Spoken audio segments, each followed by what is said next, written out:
దిక్కు వానకాలం దగ్గరకొస్తున్నది. వ్యవసాయం పనులు మొదలు పెట్టాల్సిన సమయం ఇది. కానీ యాసంగి ధాన్యమే కొనే దిక్కు లేక రైతులు అరిగోసపడుతున్నారు. రేవంత్ సర్కార్ కొనుగోళ్లపై నిర్లక్ష్యంగా వ్యవహరిస్తుండటంతో తీవ్ర మనస్తాపానికి లోనవుతున్నారు. ధాన్యాన్ని కాపాడుకునేందుకు తిండి తిప్పలు మాని రోజుల తరబడి నానా అవస్థలు పడుతున్నారు. అండ్ మరోవైపు ఎక్కడ చెడగొట్టు వాన పడి ఉన్నదంతా కూడా ఊడ్చుకుపోతుందని కూడా ఆందోళనకు గురవుతున్నారు.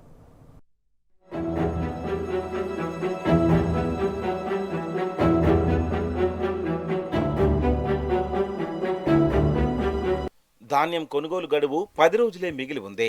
కల్లాల్లో ఎక్కడి ధాన్యం అక్కడే ఉంది. నెల రోజులైనా ధాన్యం కొనకపోవడంతో రైతులు దిక్కుతోచని స్థితిలో కొట్టుమిట్టాడుతున్నారు. యాసంగి కొనుగోలు లక్ష్యంలో ఇప్పటి వరకు సగం కూడా కొనలేదు. మక్క, జొన్నల పరిస్థితి అలాగే ఉంది. కల్లాల్లో రైతులు కన్నీళ్లు పెడుతుంటే ఆదుకోవాల్సిన సర్కార్ చేతులెత్తేసింది. ఎవరికి వారే యమునా తీరే అన్న చందంగా సీఎం, మంత్రుల తీరు ఉండగా రైతుల గోసను పట్టించుకునే నాదుడే కరువయ్యాడు. ఏసీ రూముల్లో సమీక్షలే తప్ప కాంటా పెట్టింది లేదు, ధాన్యం తరలించింది లేదు. తౌడు బుక్కే తహసీల్దార్కు మీసాలు దువ్వే మాసుల్దార్ అన్న సామెత చందంగా చెప్పేటోళ్లే గాని పనిచేసేటోళ్లే కరువయ్యారు. సీఎం, మంత్రులు సమీక్షలు పెట్టి కలెక్టర్లు అదనపు కలెక్టర్లకు, వారేమో తహసీల్దార్లకు, తహసీల్దార్లు ఐకేపీ కేంద్రాల నిర్వాహకులకు, క్షేత్రస్థాయి సిబ్బందికి ఆదేశాలిస్తారు. కానీ ఎక్కడ కూడా ధాన్యాన్ని ఎత్తడం లేదు. ఇలా పైనుంచి కింద వరకు అందరూ ఆదేశాలిచ్చుకుంటూ పోతే సమస్యను పరిష్కరించేదెవరు? గన్నీలు, లారీలు, హమాలీలను సమకూర్చేదెవరు? మిల్లుల్లో ధాన్యం లోడ్లను దించేదెవరు అని రైతులు ప్రశ్నిస్తున్నారు.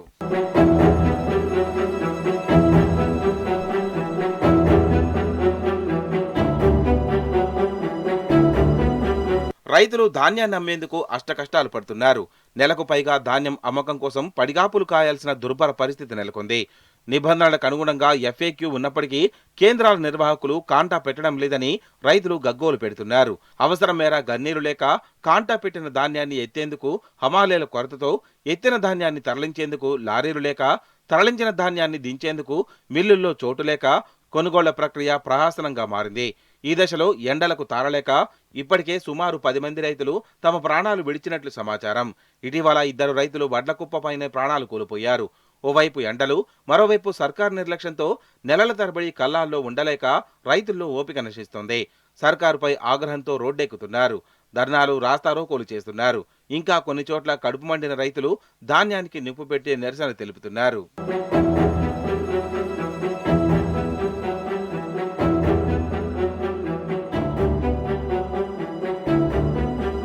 రేవంత్ సర్కార్కు ముందస్తు ప్రణాళిక, ఏర్పాట్లు, వ్యూహం లేకపోవడమే రైతులకు శాపంగా మారిందనే విమర్శలు వ్యక్తమవుతున్నాయి. సీఎం, మంత్రుల మధ్య సమన్వయం లేకపోవడం వల్ల కొనుగోళ్లపై తీవ్ర ప్రభావం చూపిందనే ఆరోపణలొస్తున్నాయి. శాఖల మధ్య సమన్వయం లేకపోవడం ప్రధాన సమస్యగా మారిందని చెబుతున్నారు. అందుకే లారీలు, గోదాములు, గన్నేల సమస్య ఏర్పడిందనే విమర్శలున్నాయి. కొనుగోళ్లు ఆలస్యమవుతుండటంతో రైతులు రోడ్డెక్కుతున్నారు. ఈ పరిస్థితిలో కాంగ్రెస్ ప్రజాప్రతినిధులు కొనుగోలు కేంద్రాలకు వెళ్లేందుకు జంకుతున్నారనే విమర్శలున్నాయి. పరిస్థితి చేయి దాటిపోతుందని గ్రహించిన సర్కార్ పెద్దలు దిద్దుబాటు చర్యలు చేపట్టారు. సమీక్షల పేరుతో కలెక్టర్లపై చిందులు తొక్కుతున్నారు.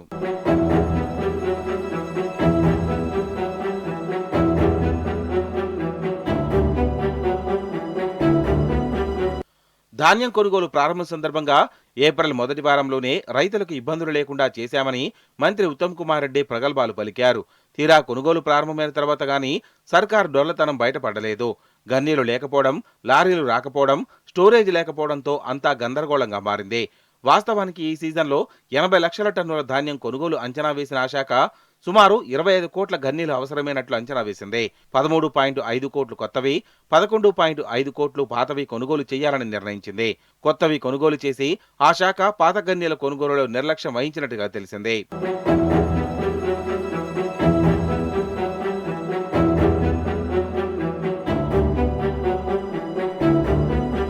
మరోవైపు వానగండం పొంచి ఉంది. ఇప్పటికే అక్కడక్కడ గాలివానలు కురుస్తూనే ఉన్నాయి. జూన్ 1 నుంచే రాష్ట్రంలో రుతుపవనాలు వచ్చే అవకాశం ఉందనే వాతావరణ శాఖ ప్రకటనతో రైతుల్లో ఆందోళన మరింత పెరుగుతోంది. ఇప్పటికే సగం ధాన్యం ఇంకా కల్లాలు కొనుగోలు కేంద్రాల్లోనే మూలుగుతోంది. ఈ 10 రోజుల్లో రేవంత్ సర్కార్ మొత్తం ధాన్యాన్ని కొనుగోలు చేస్తుందా అనే సందేహాలు వ్యక్తమవుతున్నాయి. ఇప్పటికీ సర్కార్ నిర్లక్ష్యం వహిస్తే రైతులకు తీరని నష్టం ఖాయమనే అభిప్రాయాలు వ్యక్తమవుతున్నాయి.